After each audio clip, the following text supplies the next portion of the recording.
మా పండగ special pakodi. Number 1 ఉల్లిపాయ పకోడీ. మేమేమీ వండుకోలేదు పండగకి. అందుకని వేడివేడిగా పకోడీ. వేడివేడిగా పకోడీ వేసుకుని తింటున్నాం.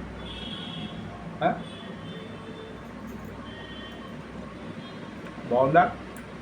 మీరు పండగకి ఏమి వండుకున్నారు? మేము పండగకి మేమేమీ వండుకోలేదు. వేడివేడి పకోడీ.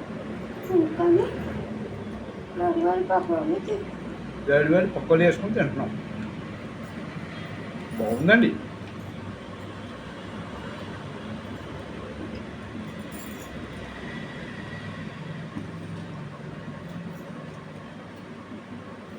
పెద్దవాళ్ళందరూ ఓపిక ఏమీ వండుకోలేదు. అది విషయం అలా జరిగిందన్నమాట.